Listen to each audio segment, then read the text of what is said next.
En el nombre de Jesucristo, amén. El texto para el sermón es la lectura del Antiguo Testamento del profeta Ezequiel.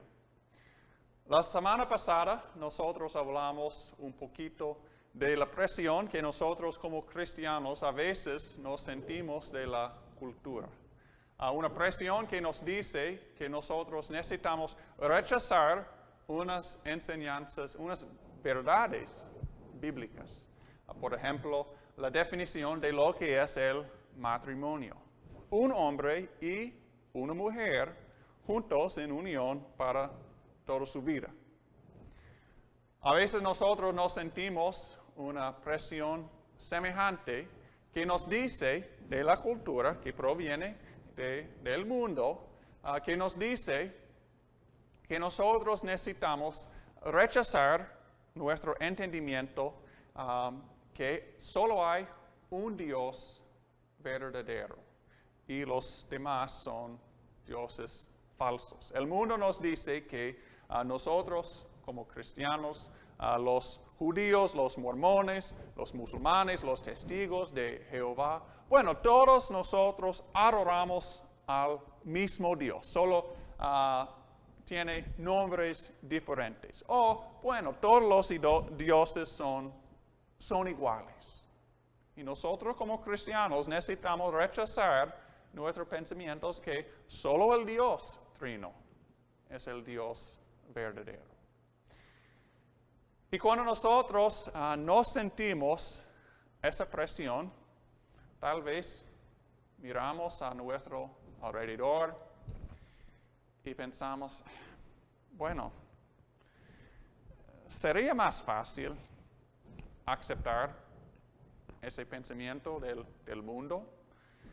Bueno, nosotros podríamos vivir en armonía, en paz, y simplemente yo digo, sí, todos los dioses son iguales, o todos son el mismo Dios. Nosotros sabemos lo que dice la palabra de Dios, lo que dice Dios, pero sería mejor si nosotros aceptamos todas las religiones, ¿no? Esa sería una opción mejor, pensamos. El rey de Judá, del pueblo de Dios, Sedequías, él pensaba que él vio una opción mejor. Él había recibido del Señor, del Dios verdadero, el Dios trino, instrucciones claras, que no debe entrar un contrato, una amistad con Egipto, que él no debe, y la nación de Israel, no debe buscar una relación con Egipto. Pero él pensaba,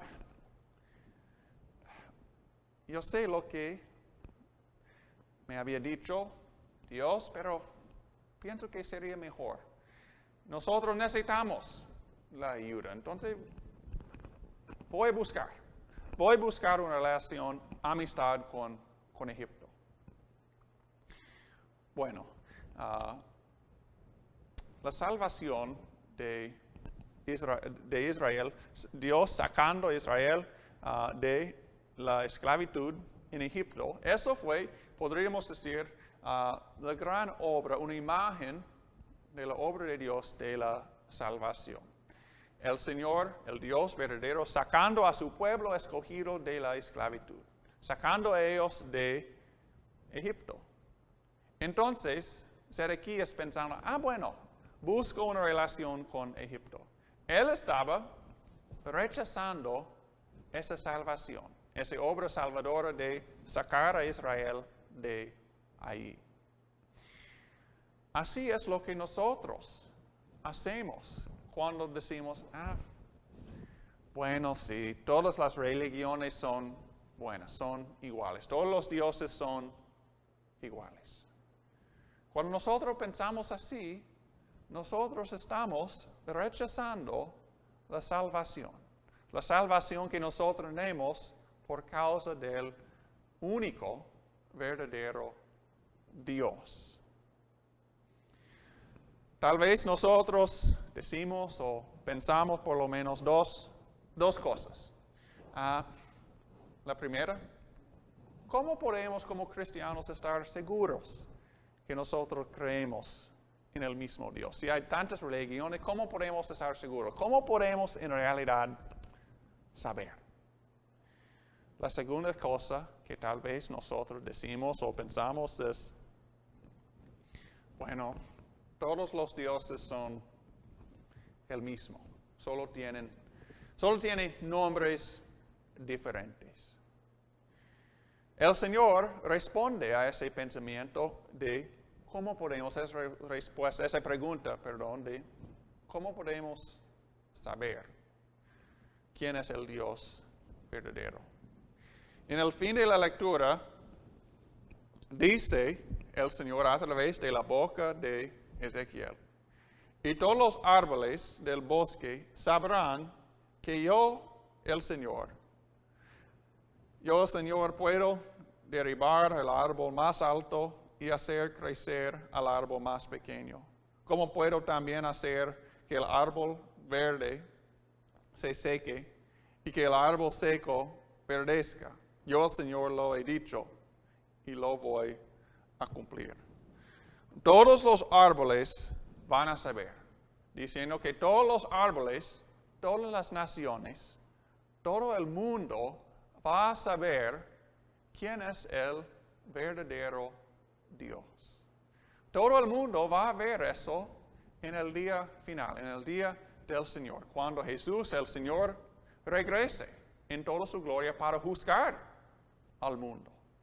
Y en ese momento, todas las naciones, todos los árboles, como dice aquí en la imagen de Ezequiel, van a saber, oh, entonces el Dios trino, el Dios de los cristianos, Él es el único Dios verdadero.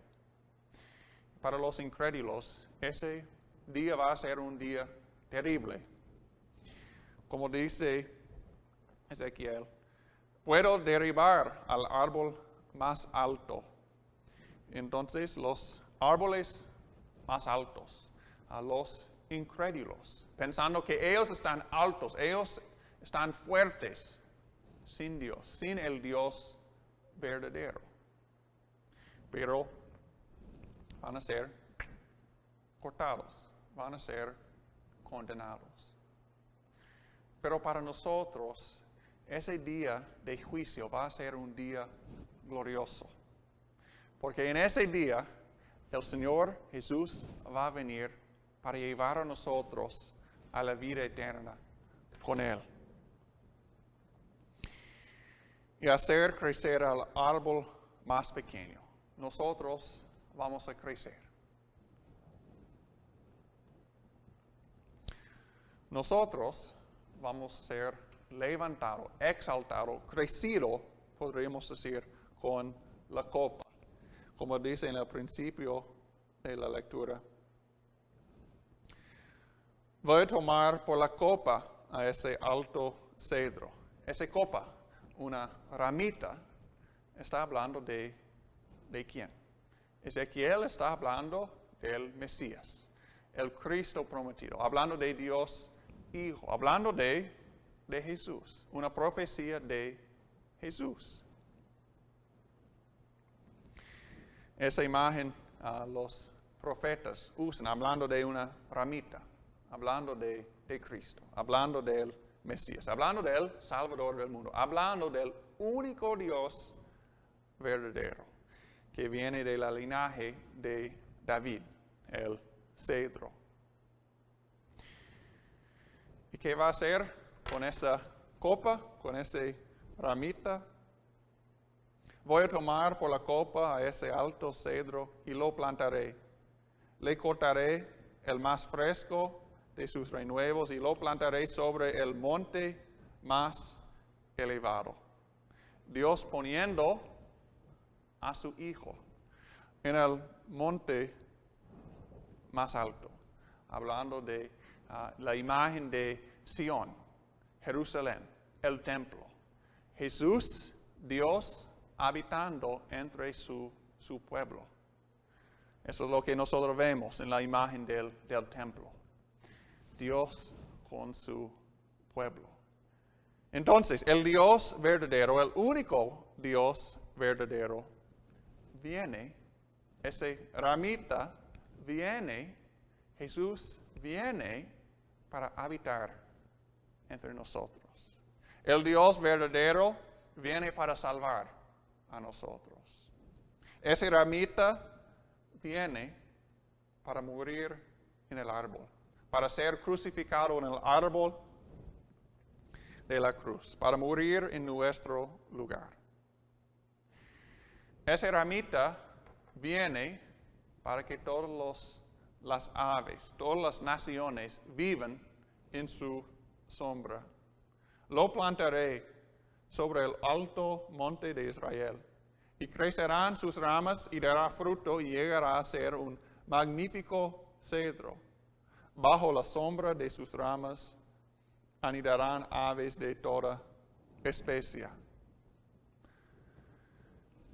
Dios, el Dios verdadero, el Dios trino, Jesús, viene a este mundo para que nosotros, las aves, las naciones, vivamos en su descanso, vivamos en su protección, vivamos en su sombra, vivamos en el descanso de salvación por gracia, por misericordia.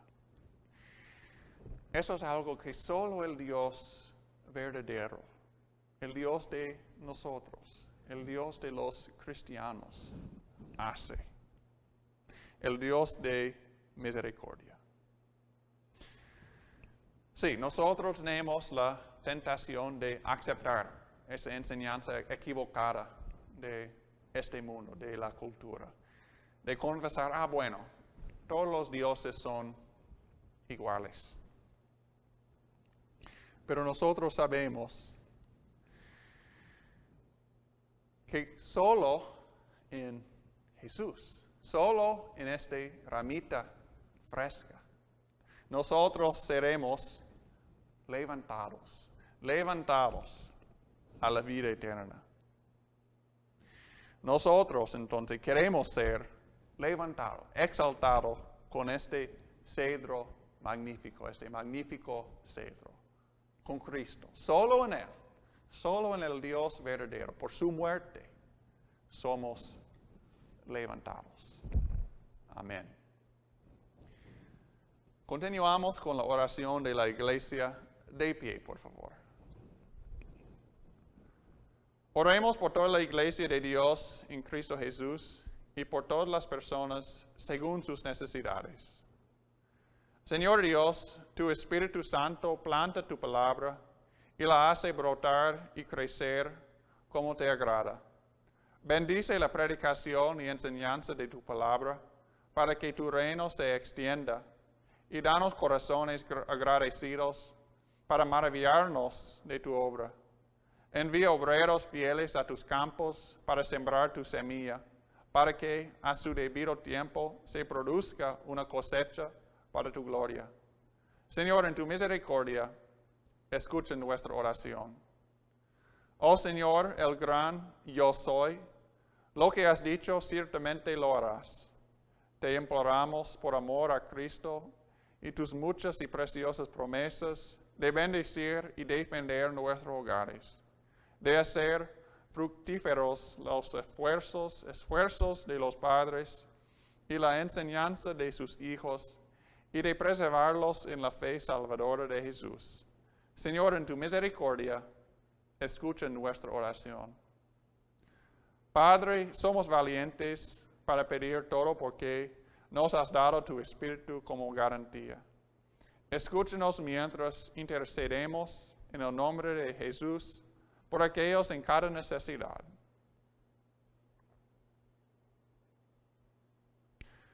Señor, en tu misericordia, escucha nuestra oración.